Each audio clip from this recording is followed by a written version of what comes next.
Hello there friends, welcome back to another episode of Andor Squid Games 1138. Am I right?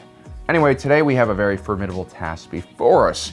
We know that Andor, in about 5 years or so, will become one with the sand on the beaches of Scarif from a tragic Imperial mining accident. Rogue One, may the Force be with you. But to get there, he must first escape this crazy 6-year prison sentence. Just a tourist. I wonder why 6 years?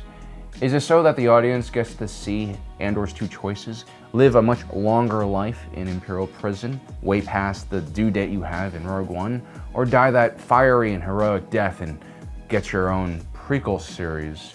But wait a second. Okay, let's not get distracted. How will Andor escape? Well, if this were any other Star Wars show, I would not even attempt to create a theory here because I think it's just a little too difficult. But what separates Andor from the other Disney Plus Star Wars shows is its attention to detail.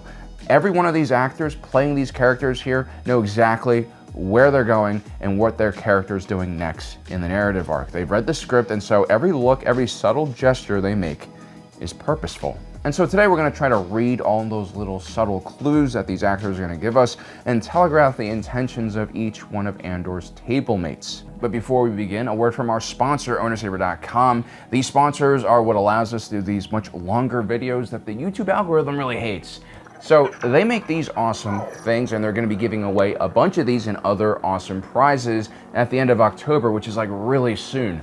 All you have to do is post a picture of you in your favorite Halloween costume, preferably with one of their lightsabers. If you don't have one, that's okay. Just write in the description of your Instagram post which saber you would like the most from their website, which we'll link down below. Make sure you include the hashtag OASHalloween on your post so that Owner Saber can find your post. And then on October 31st, they're going to choose 10 of their favorite entries. These 10 individuals will then randomly be given the following prizes. 4 individuals can win a 30% off code for their entire website. 3 people can win a 60% off code for their website, and 3 can win any free lightsaber of their choice. Results will be posted in November at 10 a.m. Central Time on their Instagram page. So guys, this is a great chance for you to win some very premium lightsabers. I use them in my background. I use this one as an IFF marker when I'm calling down orbital strikes in my house when the dolphins overrun the perimeter. Well, thank you for your patience. On to the rest of the video. So in this prison, we have 7 levels, 7 rooms in each level, 7 tables in each room, and 7 members in each team. Like the $777,777 that George Lucas was reportedly given to make THX-1138. The first in a 7-picture slate commissioned by Warner Brothers. Notice the sterile white void there, huh? No, seriously guys, call Andor not Star Wars if you want, but that is one of the most respectful homages a director can give to George Lucas. Aside from the time Dave Filoni made him into like a Pantoran holodrama writer. Anyway, let's start off with the 7 inmates we'll be covering. We got Melshi, Gembok, Zol, Taga, Olaf, Ham, and of course, Supervisor Kino Loy. Because if we know anything about Golem, he will be the wild card up until the point he's thrown off a ledge into the void. So Melshi is the easiest one to predict here because we already know him. We know that one day he'll transcend this bullshit nightmare of a prison and become Sergeant Ruskat Melshi, a pathfinder within the Alliance to Restore the Republic Special Forces branch. NCOs like Melshi are at the heart of any force fighting for freedom. They are the individuals that link the average rifleman with the officers who see the larger picture. They're the ones who are in charge of the tactics at the small unit level. And during the Battle of Scarif, we see Sergeant Melshi risk his life for his fellow soldiers. And the fact that he volunteered for what clearly was a one-way trip through an Imperial planetary shield shows you what kind of guy he is. Should also be mentioned that during the raid, even though Lieutenant Selfa was the higher-ranking officer, Andor gives Melshi command of the ground team. Because once you carry out a joint bathroom shanking with someone, they're basically your brother for life. Melshi is different from the others straight off the bat. He's the only one who really acknowledges Andor when Gembok introduces everyone. This is Melshi. Down 10. He also reminds Zol that Andor has a name. Keith. What? That's his name, right? Ruskat does this for potentially 2 reasons. It could be that he's looking for an ally here. You guys remember the heist on Aldani? When everyone saw Andor, even though they were sketched out by him, they all could sense that he was a fighter. No, he's got brass. You can feel it, and we can use a hand, but this late in the game. Ruskat's really the only guy in this team that is focus outwards and not focus inwards in this prison. He does not buy the situation he's in. They're up there laughing. Don't Melshi's right. The second reason why Ruska does this is because I guess he hasn't given up on his former self, you know, the one with manners and decency. These are the things that the Empire will try to strip away from you when they throw you into the supermax labor prison. And so yeah, Melshi has retained his humanity despite this crazy situation he's in. Then we're treated to this scene in the sleeping cells. Melshi comes up to Andor and says this. Don't ever look at the number. Double, triple, it doesn't matter. Hey! You're in till they don't want you anymore. Enough! This is a really important scene for many reasons. One of the reasons is this is the only time we see prisoners kind of go after each other here, and how all of the other prisoners react when Kino comes flying in says a lot about their character. But first, let's talk about Melshi. What does he want Andor to know? Well, he wants Andor to know the truth about the system, or at least his understanding of the truth. That all these games the prisoners are forced to play, the game that essentially gives Kino his power. My name is Kino Loy. I'm the 5-2D unit manager. The 49 men in this room answer to me. It's all bullshit. We already know that this game is designed to get the prisoners super focused on competing for nonsense, like flavored protein base, which might or might not be what happened to all of the clones.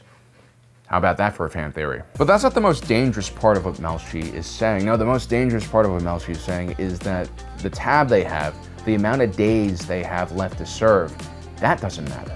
Get straight with that. Melshi! Who thinks they're getting it now is dreaming.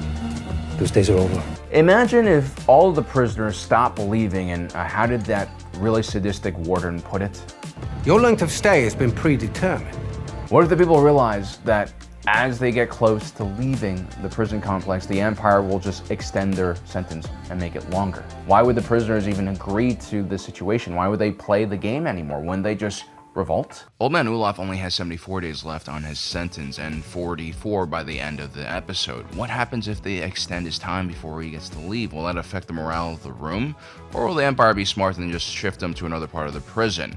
I mean, this entire prison works because the prisoners believe that their sentencing is relatively fair and it won't be extended for arbitrary reasons. The fact that Kino Loy walks all the way across the room and slams Melshi into the wall makes me believe that there's some truth to what Melshi is saying, or at least Kino Loy is terrified of what the consequences could be if his words spread across the entire prison. Plus, take a look at Melshi's bunk. He actually has less than 2 years to go, which isn't really that long. So why is he making all this fuss? Why doesn't he just wait out the rest of his sentence, like Kino's doing? And besides, we talked about this in our Imperial Prison Complex video breakdown. The entire reason the Empire has this system set up is to really generate free labor. Why would they allow these prisoners to leave, and who's gonna stop them? The Imperial Senate will be gone within 5 years. The Imperial Senate will no longer be of any concern to us. I have just received word that the Emperor has dissolved the Council permanently. The media and any other watchdog group that would be able to stop Palpatine, well, they're nowhere to be seen. And what was that thing Palpatine always said, that dream he had, you know, like an Imperial-class Star Destroyer in every driveway and a TIE fighter in every backyard? How do you think he's gonna build all of that? We've already made a lot of videos talking about how it was an impossible task. Well, I guess one way you can make it easier to accomplish is by having unlimited free labor. Let's continue by talking about Kino Loy, the supervisor, the prisoner manager. What's important here is this. I have a free hand in how I run this room. I'm used to seeing my room in the top 3 on the level. So this says a lot about Kino Loy. He actually believes that he's in charge somewhat. He's not. Down 10. We're a man short. Will give us a pass. I don't think Gembok is talking about Kino here. He's talking about that mysterious announcer, and he who controls the shocker controls the universe, or at least this tiny universe within the prisoner. But the fact that Snoke's workroom here is routinely ranked in the top 3 means that he's not as stupid as he looks. And he's probably a decent bully and a very good slave driver. And this is why I also think that he'll be the one who basically faces Andor down when he tries to escape, because he really has bought into the system. Remember, how many days does he have left? I have 249 days left of my sentence. But I do think that knowing Tony Gilroy, if Kino dies, it'll be tragic, because even though he walks around with purpose and belief that he actually is in charge, he clearly still is a prisoner, someone that the Empire will discard very quickly, without a second thought. The next individual I want to bring up is Taga. He's a very perceptive type of person. You can tell he's a visual learner. He's always scanning everything around him with his eyes, kind of like what Andor does. He's the first one who notices that Kino Loy is being contacted by the announcer dude. He's also the one who literally can communicate in sign language with someone who's like 100 meters away when they're in the tunnels, Why does no one have glasses in Star Wars? Be sure that when Andor escapes, it'll probably create an uprising, and it'll be because of Taga's help and his ability to talk to all the other people in the other levels and rooms. I used to cover the local news here in New York City, and one of the ways that fast food restaurants would prevent unionization amongst their workers was by constantly shifting their weekly schedule so they were never with the same people, so it was harder to organize. Communication is key in organizing when you're in an unfair labor situation like this. Next up is Gembok. I really like this guy. He's kind, he's optimistic, he's docile. Tough way to start. Getting fried twice in one day. But perhaps in a few shifts, we can pull a winner. Now, toxic, self-proclaimed alphas on the internet will call individuals like him beta. But societies are built on the backs and shoulders of hard-working and humble individuals like Gembok. The Gemboks of the world never build Death Stars. They're not the ones who blow them up either. The point is, Gembok runs Table 5, and look how they interact with each other. He's no slave driver, he's not a disciplinarian, he doesn't say anything to his team really. He just kind of encourages them to work hard. 2 minutes, come on boys, we can rally. When Old Man Olaf, or Schultze as I like to call him, struggles with the Hydro Spanner, Zol picks up the slack. It's automatic. Now, say what you want about Gembok, but he's running a really tight ship here, and it seems like each individual wants to work and they're self-motivated. Well, actually, we don't know what happened to the guy Andor replaced, so we can't be 100% sure.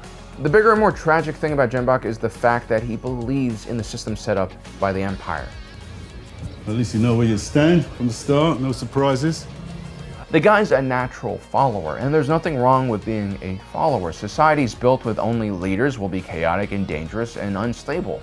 It's an ego thing, you know. Leaders believe they're special enough for others to listen to them, and followers, well, sadly, they don't believe in themselves enough. Leaders aren't smarter, more moral. No, they just believe that they have the ability to make things happen. And the sad thing is followers often face the brunt of the consequences when the person they're following leads them astray. Gem thinks Kino's in charge. It's fitting that Gembok is also the one who asked Andor about PORD, because he wants some kind of explanation on why their sentences have been reassessed and increased. They doubled everyone's number last month. PORD. It's a tough month here waiting for news. Can't help but wonder what people are saying. All the other people who are intently looking are also the individuals who want an explanation and have not bought into Melshi's theory that their prison sentences will continue to lengthen as long as the Imperials want them to. Next up, we have Zol and Olaf. Zol has a brow and a strong stare thing going on. He's constantly looking at Andor with suspicion.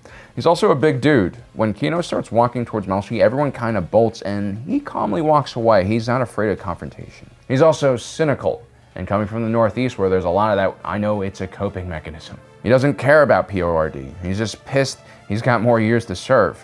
I mean, you guys remember the first thing he says to Cassian? Hey, new guy, prepare to fry. I get the sense that Zol is on the verge of snapping. This doesn't make him a bad guy. I mean, it's just that it makes him very unstable and unpredictable. I mean, for all we know, Zol could be innocent, and looking at his tab, he's got 4 to 5 years. It would be fitting that he'd be this angry. It would also fit the theme that the Empire is just snatching up normies and pushing them into labor prisons. And what makes Zol kind of a decent person in my eyes is how he interacts with the older gentleman called Olaf. You okay? Pin jab. Zol, help him. Yeah, come on, mate. That's the only time we actually hear him be gentle. And maybe that's because of Gembok's influence, or maybe he's just not that bad of a guy. But then there's this weird scene after Kino roughs up Melshi. Zol is one of the last ones to step back into bed. It could be that he's just tired of all of this nonsense and he's waiting for the last moment to jump back into his stall because, like I said, he's on edge. And maybe he wants to fry himself. I don't know. Or maybe he's just standing there trying to give Andor a creepy stare because I actually don't know. I don't know why he keeps on staring at him.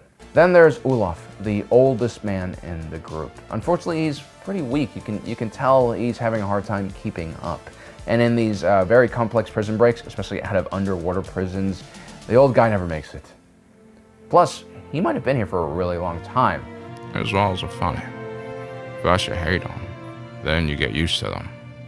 Enough time passes by, you get so you depend on them. That's institutionalized. Lastly, we have Ham. After the whole skiing incident, I am totally going to judge this character by his name and by the fact that he has very little dialogue except for this one line. What? That sums it up for me. I think he might just be a simple guy. But then again, the lack of information we have on him might make him another wild card. So how do I think Andor and the crew breaks out of the jail? Well, the pieces of the plan have all been discussed in this video already. Melshi has the right attitude, which is why Kino, who represents the guards, tries to stop him from spreading his viral ideas. Enough people realize that PORD is just another stupid excuse to extend people's sentences and that most of them will never actually be allowed to go free. Then quickly there will be unrest.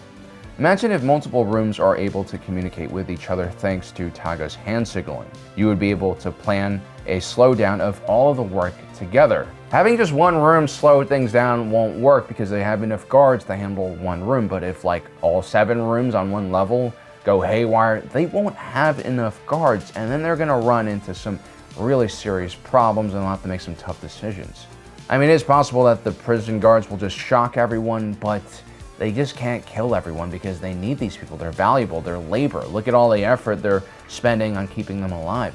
It's something that the prisoners ironically might have forgotten, that their labor actually really does matter in this situation. They have power because of their labor if they can organize. This is already sounding like a PSA for a union. And as I mentioned, this prison, just like the Empire, is built in layers. The guards also have another layer above them, squeezing them for more productivity. Remember, this isn't just a prison. Their second job is to basically run a factory building, well actually I think I know what they're building. You guys should check out our second page, Generation Tech Shorts. I might put something up there in the next few days. That's where I put my ideas that aren't complicated enough to become full-length videos. Remember guys what we said in our previous video, the entire system here is built to keep the prisoners separated from the prison guards because those guards are completely outnumbered. They're just there to run the place. They can't really actually enforce much. Keep girl. You won't be back. They only come to pick up the dead and bring their replacements. You're mine now.